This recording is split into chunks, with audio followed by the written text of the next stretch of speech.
और सवाई माधोपुर से एक दिल दहला देने वाली वारदात सामने आई।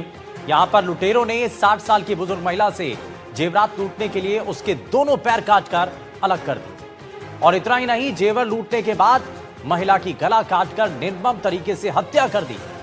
आपको बता दें कि महिला ने पैरों में लगभग 2.5 किलो के चांदी के कड़े पहने थे। और इस घटना के बाद लोगों में काफी गुस्सा है। ग्रामीण जल्द से जल्द आरोपियों की गिरफ्तारी की मांग कर रहे हैं। ये पूरा मामला क्या है, आगे इस रिपोर्ट में आपको दिखाते हैं।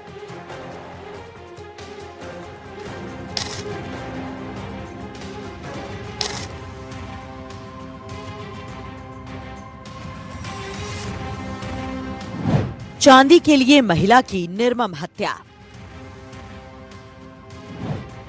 दोनों पैर काटकर किए अलग। लूट के बाद गला रेत कर की हत्या।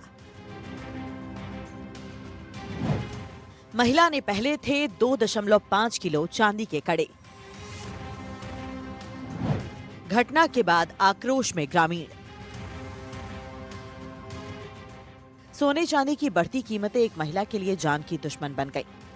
सवाई माधोपुर से एक ऐसा मामला सामने आया है जिसने एक ऐसी भयावहता को उजागर किया है कि लालच का एक ऐसा भयानक रूप भी हो सकता है। कोडियाई गांव में लुटेरों ने सोने चांदी के जेवरात लूटने के लिए एक महिला की निर्मम हत्या कर दी। लुटेरों ने महिला के दोनों पैर काटकर अलग कर दिए और गला रेत कर महिला को मौत के घाट उतार दिया।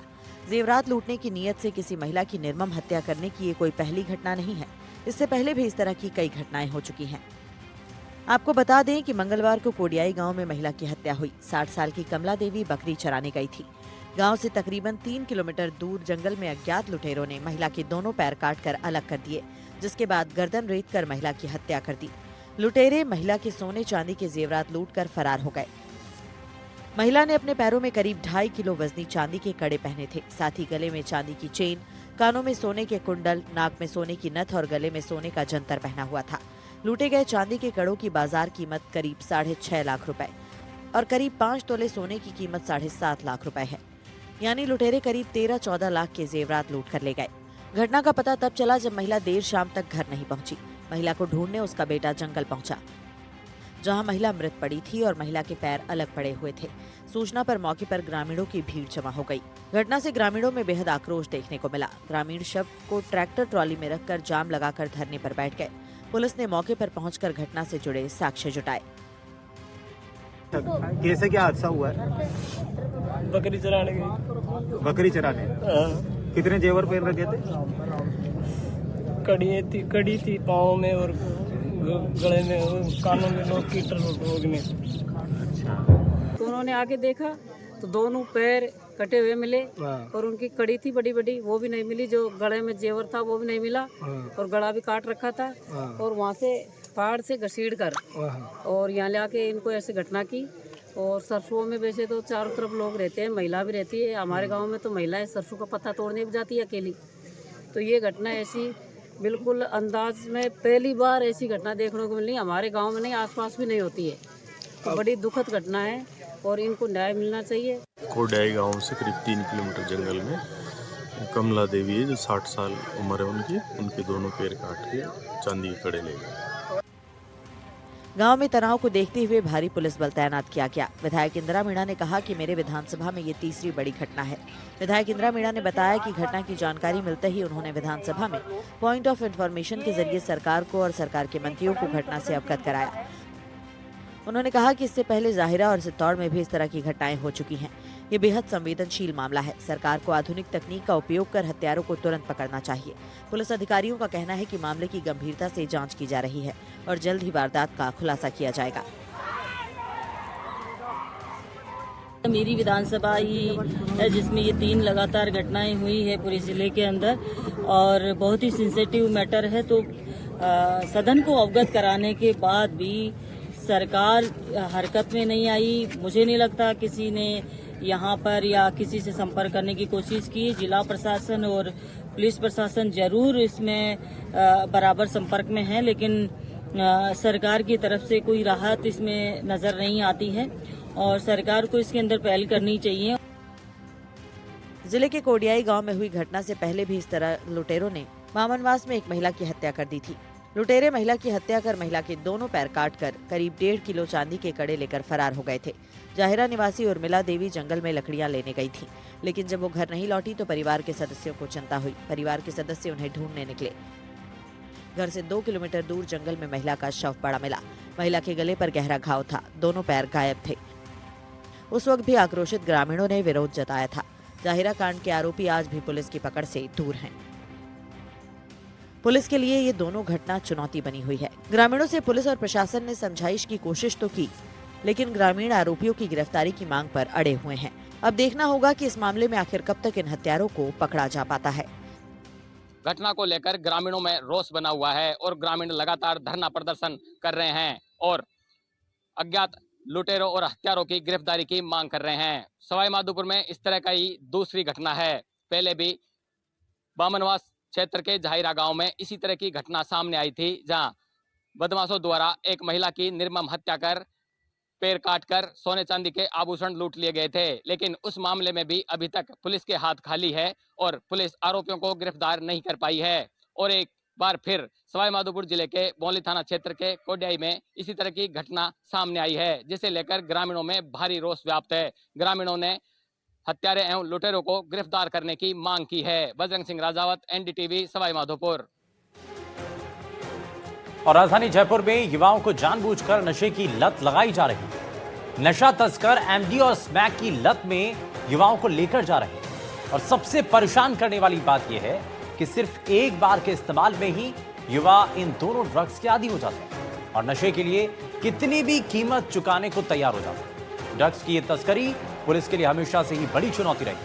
हालांकि जयपुर पुलिस लगातार ऐसे मामलों पर कार्रवाई कर रही है और युवाओं को इस जाल से बचाने की कोशिश में है, लेकिन हर बार ये नशा तस्कर कोई ना कोई रास्ता निकाल ही लेते हैं। तो आज आपको इस रिपोर्ट के जरिए बताते हैं कि कैसे युवा इस दलदल में धंसते चले जा रहे हैं। आगे इस रिपोर्ट में देखिए।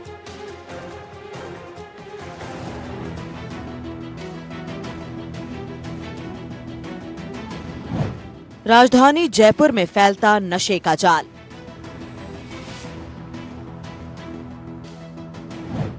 युवा आसानी से हो रहे हैं शिकार। जयपुर को उड़ता पंजाब बनाने की साजिश।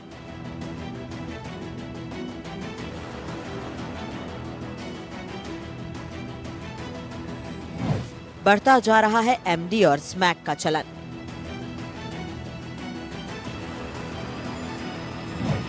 महंगे नशे की लत में फंसते जा रहे हैं युवा।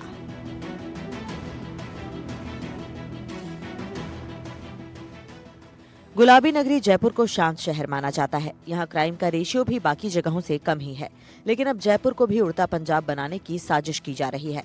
पुलिस भी बढ़ते नशे को चुनौती मान रही है। खास तौर पर जयपुर में एमडी ड्रग और स्मैक का चलन बढ़ता जा रहा है। जयपुर स्पेशल कमिश्नर राहुल प्रकाश के मुताबिक ये दोनों नशे काफी महंगे हैं और इसका कारोबार जयपुर में बढ़ाने के लिए नशा तस्कर युवाओं को इसकी लत में लेकर जा रहे हैं।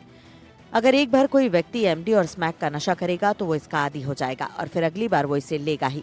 और ये नशा बहुत महंगा आता है, इसलिए नशा तस्कर अब जयपुर के युवाओं को टारगेट कर स्मैक और एमडी लेना सिखा रहे हैं।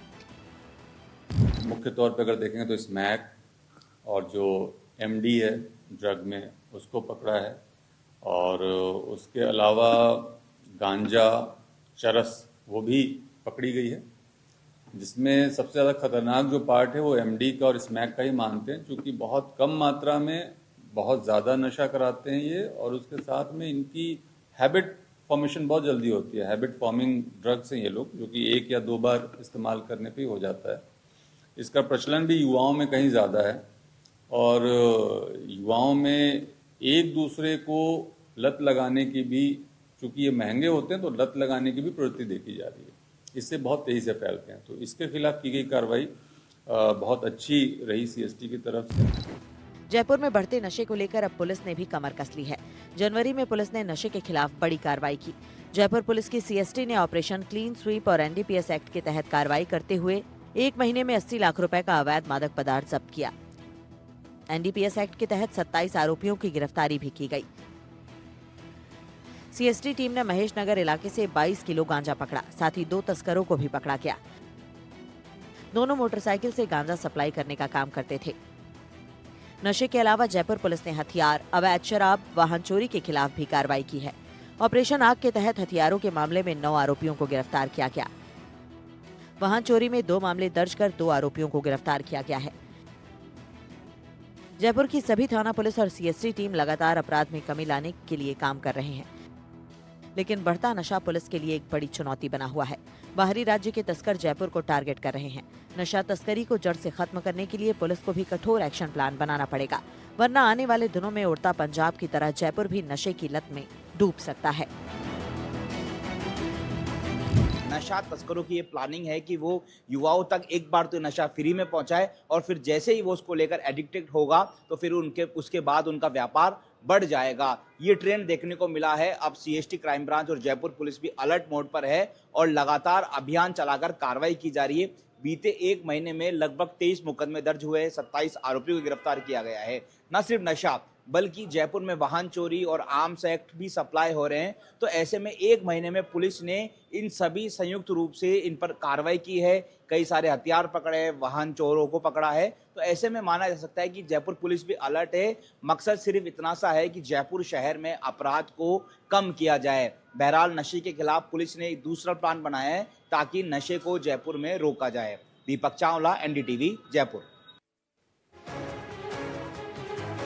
श्रीगंगानगर जिले के रावला थाना क्षेत्र में 3 दिन पहले हुए आशीष हत्याकांड का पुलिस ने अब खुलासा कर दिया और पुलिस ने इस मामले में मृतक की पत्नी सहित 4 आरोपियों को गिरफ्तार किया। जांच में सामने आया कि प्रेम प्रसंग के चलते हत्या की साजिश रची गई थी और पत्नी ने अपने ही पति को मौत के घाट उतार दिया।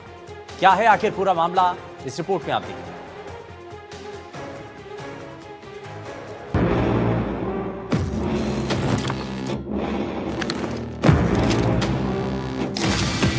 तीन दिन बाद खुला आशीष हत्याकांड, पत्नी ही निकली पति की कातिल। प्रेम प्रसंग में पति की हत्या, आरोपी पत्नी सहित 4 लोग गिरफ्तार। श्रीगंगानगर से रिश्तों के कत्ल का एक ऐसा मामला सामने आया है जिसने सभी को हैरान कर दिया है। शादी के महज कुछ ही समय बाद पति ने पति की हत्या करवा दी और कारण एक बार फिर वही प्रेम प्रसंग। महिला के किसी और से प्रेम करने की सजा उसके पति को मिली और शादी के महज 3 महीने बाद ही आशीष को अपनी जान गंवानी पड़ी। और आशीष की कातिल पत्नी ने बड़ी ही चालाकी से इस पूरी वारदात को दुर्घटना का रूप देने की कोशिश की, लेकिन आखिरकार पुलिस ने इस पूरे मामले की गुत्थी सुलझा ली है। आपको बता दें कि इस वारदात को 30 जनवरी को अंजाम दिया गया। घटना की रात आशीष घर से बाहर घूमने निकला था। उसकी पत्नी अंजू और अंजलि भी उसके साथ चली गई। अंजू ने अपने प्रेमी संजू और संजय और उसके साथियों को पहले से बुला रखा था।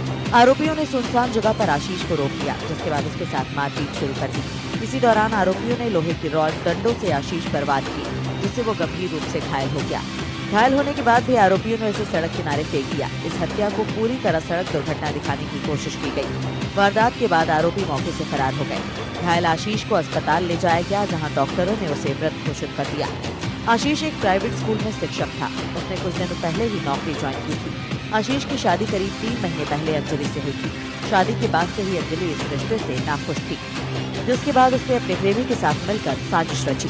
पोस्टमार्टम रिपोर्ट में खुलासा हुआ कि आशीष को बेरहमी से पीटा गया था, जिसके बाद पुलिस ने हत्या का मामला दर्ज कर जांच शुरू की। पुलिस ने अंजू और अंजलि, उसके प्रेमी संजू और संजय, रोहित और काकी और बादल और सिद्धार्थ को गिरफ्तार कर लिया है। फिलहाल आरोपियों से पूछताछ जारी है और पुलिस इस पूरे मामले की जांच कर रही है। तो चौंकाने वाली बात थी कि इसमें जो आशीष है उसकी धर्मपत्नी अंजू है, वही एक इसमें मुख्य सूत्र निकली। ये एक्सीडेंट ना होके हत्या का प्रकरण निकला। घटना वारदात जो जिस हिसाब से इन्होंने अंजाम दिया, 3 माह पूर्व ही आशीष और अंजू की शादी हुई थी, किंतु अंजू इस शादी से खुश नहीं थी। उसके पहले ही संपर्क किसी संजू नाम के व्यक्ति से थे। तो अंजू ने और ये संजू ने, उसके जो प्रेमी हैं, उन दोनों ने ये एक प्लान बनाया। चूंकि आशीष हमेशा खाना खाने के बाद रात को घूमता था, अंजू उसे एक योजनाबद्ध तरीके से उस सुनसान रोड पर ले गई घूमने के बहाने। वहां पर आने के बाद तुरंत इन तीनों जो इसके साथी थे व्यक्तियों ने उन पर ताबड़तोड़ वार किया सिर पे, जिससे कि उसकी मृत्यु जो है वो निश्चित हो जाए। तो इस तरह से नृशंस हत्या ये की गई इन 4 अभियुक्तों के द्वारा, और इन 4 अभियुक्तों की गिरफ्तारी कर ली है। खाना खाने के बाद में जैसे रोजाना वॉकिंग करते हैं, पास में सड़क है जी, नॉर्मल वॉकिंग कर रहे थे जी, और कल फिर अचानक गांव का एक मेंबर था, वो रावला से आ रहा था जी, उसने सूचना दी, जाके हमने देखा तो वो घायल अवस्था में पड़े थे दोनों। कितने बजे की घटना है ये लगभग है 9:30 बजे की घटना है लगभग। जी? लड़का शादीशुदा था? हाँ जी, लड़का शादीशुदा था जी। दोनों मियाँ बीवी थे साथ में? हाँ, दोनों मियाँ बीवी थे जी। और उस गुड़िया के भी लगी हुई है चोट? हाँ, गुड़िया की लगी हुई थी, बेहोश थी, परंतु बाद में रेफर जब बीकानेर किया गया जी, तो बीकानेर सिटी स्कैन वगैरह जो जांचें की नॉर्मल, तो चोट नहीं पाई गई। वो प्रकार की कोई रंजिश नहीं थी हमारी किसी परिवार से, किसी प्रकार की। जी। शादी को कितना टाइम हो गया बच्चे के? शादी को 3 महीने हो गए सर। इस तरह की घटनाएं हमें ये सोचने को मजबूर करती हैं कि हमारा समाज आखिर किस दिशा में आगे बढ़ रहा है।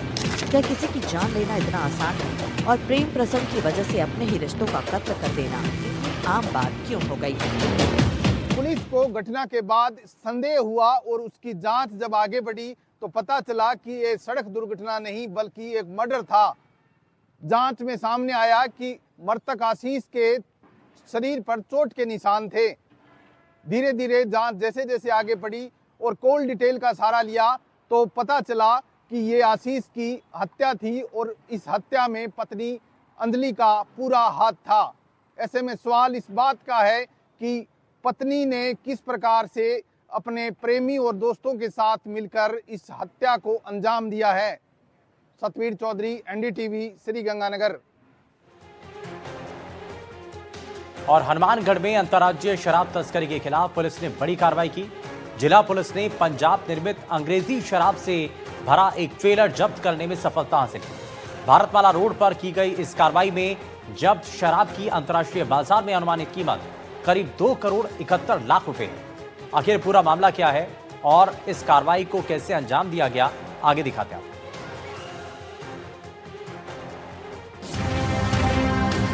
शराब तस्करी पर बड़ी कार्रवाई। 2.71 करोड़ की शराब जब्त। भारतमाला रोड से हो रही थी तस्करी। आरोपी को किया गया गिरफ्तार। प्रदेश में अवैध मादक पदार्थों की तस्करी को लेकर पुलिस अलर्ट मोड पर काम कर रही है और इसके लिए कई अभियान भी चल रहे हैं। इसी कड़ी में हनुमानगढ़ पुलिस को बड़ी सफलता मिली है। भारतमाला रोड पर अवैध शराब लेकर जा रहे एक वाहन को पुलिस ने पकड़ा। पुलिस थाना पल्लू की टीम ने भारतमाला रोड पर धीरे देसर के पास नाकेबंदी के दौरान संगरिया की ओर से आ रहे एक ट्रेलर को रुकवाया। जब उसकी तलाशी ली गई तो उसमें भारी मात्रा में अंग्रेजी शराब भरी हुई पाई गई। पंजाब निर्मित अंग्रेजी शराब की 3 प्रमुख ब्रांड मिले। पुलिस थाना टीम पल्लू और डीएसटी टीम हनुमानगढ़ द्वारा अमृतसर जामनगर एक्सप्रेसवे पर धीर देसर के पास नाकाबंदी की गई, जिसमें एक संदिग्ध ट्रक को रुकवाया गया और जिसकी ड्राइवर से पूछताछ करने पर ड्राइवर घबराया हुआ और जिसने खुद स्वीकार किया कि इसके अंदर अवैध शराब है और जिसकी प्रारंभिक तलाश ली गई तो उसमें पंजाब निर्मित शराब मिली और उसके बाद पुलिस थाना टीम द्वारा उसको अवैध शराब थी उसको जब्त किया गया और गिनती के बाद 1503 पेटी अंग्रेजी शराब मिली और जिसकी अनुमानित कीमत 2 करोड़ 71 लाख रुपए है और प्रकरण 19/54 और 54 में दर्ज कर अग्रिम अनुसंधान थानाधिकारी श्री सुरेश मूल द्वारा किया जा रहा है और आगे की कार्रवाई की जा रही है। आपको बता दें कि तलाशी के दौरान ट्रेलर से पंजाब निर्मित अंग्रेजी शराब के 3 प्रमुख ब्रांड मिले। शराब की कुल 1503 पेटियां बरामद की गईं। इन पेटियों में कुल 14,448 बोतल्स भरी हुई थी। पुलिस ने मौके से ट्रेलर सहित चालक को गिरफ्तार कर लिया। गिरफ्तार आरोपी की पहचान प्रकाश कुमार के रूप में हुई है। आरोपी के खिलाफ मामला दर्ज कर लिया गया है। ट्रेलर में भरी ये शराब पंजाब से गुजरात ले जाई जा रही थी। पंजाब से सस्ती शराब की तस्करी कर गुजरात पहुंचाया जाता है, जबकि गुजरात में पूरी तरह से शराबबंदी लागू है। बड़े मुनाफे के लालच में तस्कर इस अवैध कारोबार को अंजाम दे रहे हैं। पुलिस का कहना है कि पंजाब का अमृतसर और गुजरात के क्षेत्रों को जोड़ने वाला भारतमाला रोड सीधा और तेज होने की वजह से तस्करों का पसंदीदा रूट बनता जा रहा है। इस रोड पर कम जांच और लंबा हाईवे नेटवर्क होने की वजह से तस्कर इसका लगातार दुरुपयोग कर रहे हैं। फिलहाल पुलिस आरोपी से गहन पूछताछ कर रही है, जिससे इस अंतर्राज्यीय शराब तस्करी नेटवर्क से जुड़े दूसरे लोगों और पूरे रैकेट का खुलासा हो सके। अब देखना होगा कि जांच के दौरान पुलिस को इस तस्करी से जुड़े और कितने अहम सुराग हाथ लगते हैं। इस तरह से पहले भी कई मामले जो शराब तस्करी के जो मामले हैं वो इसी भारतमाला पर सामने आए हैं। ऐसे में जो मादक पदार्थ की तस्करी और शराब तस्करों का जिस तरह से भारतमाला एक फेवरेट रूट बन गया है, वो कहीं न कहीं कानून व्यवस्था के लिए एक बड़ी चुनौती बनकर साबित हो रहा है। अब देखना ये होगा कि लगातार जिस तरह से तस्करी की वारदातें इस रूट पर सामने आ रही है, आगे पुलिस किस तरह की सुरक्षा व्यवस्था का इंतजाम करती है ताकि ऐसी घटनाओं के ऊपर प्रभावी लगाम लगाई जा सके। एनडीटीवी के लिए मनीष शर्मा, हनुमानगढ़।